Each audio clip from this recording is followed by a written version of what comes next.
भाई ओडी करिए इतने कर रहे हैं रूबे ना रोते परमेश्वर की महिमा करिए भाई भी ओडी लाड़ी ने बच्चे भी ओडी लाड़ी ने भैन भी ओडी लाड़ी ने हालेलुया ये साडा लाड़ा आएगा अपनी लाड़ी को लेके जाएगा अगर किसी प्यार नहीं है तो बचन का शिकार नहीं करा हुआ तो छट जाएगा असं नहीं चाहते कि असं रहिए असं चाहते हैं असं नाल जाइए क्योंकि साडा लाड़ा सारे प्यार देखना चाहता नच के अपने लाड़े के लिए नचिए सारे जाने नच के भी महिमा करेंगे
परमेश्वर की देखदा दिल देखदा ਤੁਹਾਨੂੰ ਕੋਈ ਕੁਛ ਮਰਜ਼ੀ ਕਹੀ ਜਾਂਦਾ ਕੁਛ ਵੀ ਕਹੀ ਜਾਂਦਾ ਪਰ ਅੱਜ ਯਿਸੂ ਨੇ ਕਹਿਣਾ ਪ੍ਰਭੂ ਮੇਰਾ ਸੱਚਾ ਦਿਲ ਹੈ ਤੂੰ ਮੇਰੀ ਅਰਦਾਸ ਨੂੰ ਸੁਣ ਲੈ ਹਾਲੇਲੂਇਆ ਉਹ ਸੱਚੇ ਦਿਲ ਵਾਲਿਆਂ ਦੀਆਂ ਦੁਆਵਾਂ ਸੁਣਦਾ ਹੈ ਚਾਹੇ ਤੁਸੀਂ ਛੋਟੀ ਦੁਆ ਕਰਦੇ ਹੋ ਵੱਡੀ ਦੁਆ ਕਰਦੇ ਹੋ ਤੁਹਾਨੂੰ ਦੁਆ ਕਰਨੀ ਆਉਂਦੀ ਹੈ ਨਹੀਂ ਆਉਂਦੀ ਦੁਨੀਆਦਾਰੀ ਕੁਛ ਵੀ ਕਹਿੰਦੀ ਆ ਦੁਨੀਆ ਤੁਹਾਨੂੰ ਨਹੀਂ ਪਰਖ ਸਕਦੀ ਪਰ ਸਾਡਾ ਯਿਸੂ ਹਿਰਦਿਆਂ ਤੇ ਗੁਰਦਿਆਂ ਨੂੰ ਜਾਂਚਣ ਵਾਲਾ ਪਰਮੇਸ਼ਰ ਹੈ ਹਾਲੇਲੂਇਆ ਅੱਜ ਇਸ ਪਰਮੇਸ਼ਰ ਦੇ ਅੱਗੇ ਨੱਚ ਕੇ ਆਪਣੇ ਹੰਝੂਆਂ ਨੂੰ ਬਹਾਉਂਦੇ ਹੋਏ ਕਹਿਣਾ अगर कोई रूह के विच होके जाएगा तो दियां चंगियाड़ा निकल जाएंगियां हालेलुया प्रभु असीं रो रो के दुआ करदे हां तू साडी सच्चे दिल वालियां दी अरदास नूं सुण ले सानू कोई कुछ कही जांदा असीं कुछ नहीं सुणदे असीं कन्नां दे विच तेल पा लांगे पर असीं तेरे अगे सच्चे होने चाहिए हां हालेलुया ना होवे दुनियादारी सानू कुछ कहदी असीं उन्हां मगर लग जी असीं दुनिया दे नज़रां च भी गिर जाइए ते यीशु दे नज़रां च भी गिर जाइए अगर दुनियादारी साडी इज्जत करेगी तो साडा यीशु दे अगे साडी इज्जत नहीं बनेगी क्योंकि सानू पता ही है दुनियादारी किहो जी इज्जत पालदी है अगर असीं यीशु ते इज्जत पाउणी है दुनियादारी सानू पैरां च रोक देगी हालेलुया पर अज नच के इस परमेश्वर दे लई रो रो के कहना प्रभु सच्चे दिल वालियां दी अज सुण लै दुआ रो रो के करदे दुआ तू साडी सुण लै दुआ हालेलुया हालेलुया सच्चे दिल वालियां दी अज सुण लै दुआ सच्चे दिल वालियां दी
सच्चे दिलों नासरी का पल्ला जो फटदा ओदा पल्ला फट के सारे दुखा परेशानियों का हल हो जाएगा हालेलुया साडा यीशु डॉक्टरां दा डॉक्टर वैद्यां दा वैद वकीलां दा वकील साडा परमेश्वर राजा दा राजा ते प्रभुआं दा प्रभु है हालेलुया सारे तरह के केस ओदे कोल जाके निपटदे ने अगर ओदा पल्ला फड़ लांगे की करे उस औरत ने जिन्होंने लहू पैन की बीमारी से एडी वड्डी बीमारी जिस बीमारी का इलाज कोई नहीं कर सकता साडे यीशु ने जाके पिछों की पल्ला छुआ प्रभु ने कहा कि मेरे विचों शक्ति निकली है मैंने किसी ने बड़े विश्वास के नाल छुआ हालेलुया पल्ला छू लिया साडे अंदर दिल साडा डामाडोल हो गए विश्वास के नाल ओदा पल्ला छूवांगे साडे यीशु के विचों शक्ति निकलदी है ते सानू आके छूंदी है हालेलुया हालेलुया की कहंदे ने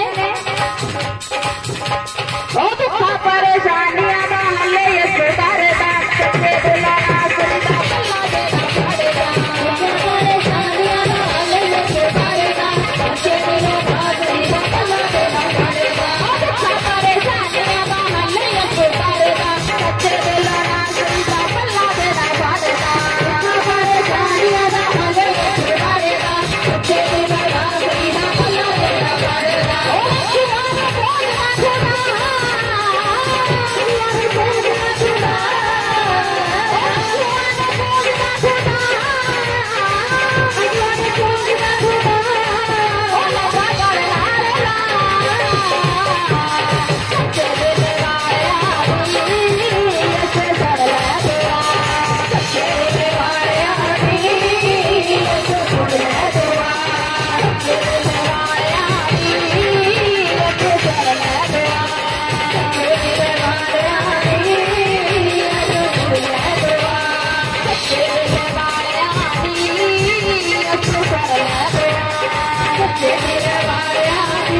यीशु ने दे दिए।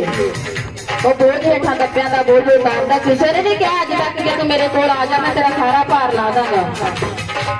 साडा यीशु कहता है, हे सारे थके होए ते भार हेठ दबे होए मेरे को आओ, मैं तुहानू आराम देंगा। काहदे भार हेठ दबे होया?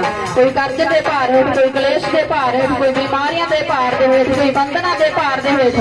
पता नहीं किन्ने क भार साडे उपर किन्ने क बोझ पए होए ने, पर साडा यीशु कहना तू सच्चे दिल नाल मेरे को आ जा, मैं तेरा सारा ही बोझ ला दांगा। Hallelujah hallelujah. मिलदा कि एडा वड्डा ऑफर साडा यीशु का प्रेम देखो कितना चंगा। की करना एक रूह दे नाल ते सच्चाई दे नाल ओहदे अगे आके असीं पेश होना ओहदे वास्ते। वो साडे किन्ने काम कर देगा, पता नहीं असीं किन्ने भोजना ते फिरदे आ। कोई नहीं कह सकता कि साडे घर दे विच कलेश नहीं है, कोई नहीं कह सकता साडे घर च किसी दी दवाई नहीं चलदी। कह सकता कोई वही कह सकता जिहड़ा रूह ते सच्चाई दे नाल ओहदी बंदगी करदा। कौन करता सी ओहदी बंदगी? अयूब करता सी, ओहदा सारा घराना बचाया गया। नूह नबी ओहदी बंदगी रूह दे नाल करता सी, ओहने आप बच गया ते अपने परिवार नूं बचा लिया। Hallelujah hallelujah. की चाहीदा कि रूह ते सच्चाई दे नाल ओहदी बंदगी करिए, सब कुछ साडा यीशु मिंटां सेकंडां दे विच नसीबां नूं बदल के रख देगा। Hallelujah hallelujah. पापां दे बंधनां तो यीशु लैंदा छुड़ा। अज जिन्हां ने पापां दे बंधनां तो, कर्ज़ां दे बंधनां तो अज छुड़ाना, अपने आप नूं मुक्त करना। अज उस यीशु दे अगे अपने आप नूं तुसीं खोल दो चंगी तरह, अपने शरीर नूं, अपनी पूरी बॉडी नूं पैरां ते लैके सिर तक अज यीशु दे लई दे दो। भाई ते भैणां सब ने रूह दे नाल ओहदी महिमा करनी आ, नच के ओहदी महिमा। तुसीं रो रो के अपनी दुआवां करके तां देखो, फिर क्यों आके कदे रब दे दासां नूं कि साडी अरदास नहीं सुनी जाती। Hallelujah hallelujah. साडे प्रभु नूं क्यों दोष दिंदे हो कि साडे काम नहीं हुंदे? सच्चाई दे नाल तां असीं आप नहीं चलदे। ओह तां एक साडा दिल चाहुंदा, एक रूह ते सच्चाई वाली साडी इहो जी जिंदगी चाहुंदा जिहड़ी ओहनूं पसंद आ जे। ओह खुशी दे नाल जिहड़ा कुछ असीं सोचा भी नहीं ओह भी साडे लई करन दी सामर्थ रखदा है। जिੱਥੋਂ ਅਸੀਂ सोच के अपना दिमाग खराब करके ਅਸੀਂ चुप करके हंड के ते हार के बैठ जाने आ, उदों साडा यीशु साडे लई सोचना शुरू कर दिंदा। Hallelujah hallelujah. प्रभु ਅਸੀਂ थक गए, ਅਸੀਂ हार गए आ, साडे हत्थ अज खड़े ने, ਅਸੀਂ सिर्फ तेरे अगे अपने आप नूं नमर करदे आ, ਅਸੀਂ अपने आप नूं तेरे वास्ते दिन्ने आ। तू साडे लई करदे, तू जानदा साडीਆਂ की परेशानियां ने, की साडीਆਂ मुश्किलां ने। नच के ओहदी महिमा करिए, सारे जने अपने आप नूं तैयार करिए रब दी हाਜ਼ਰੀ दे विच, पवित्रताई दे विच। बोझ हेठा दब्बिया दा बोझ है पार दा, बिगड़े नसीबां नूं यीशु है सवारदा। बोझ हेठा दब्बिया दा बोझ है पार दा, बिगड़े नसीबां नूं यीशु है सवारदा। बोझ हेठा दब्बिया दा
हालेलुया हालेलुया हालेलुया। ताड़ी मारिए साडे परमेश्वर के प्यार दे लिए।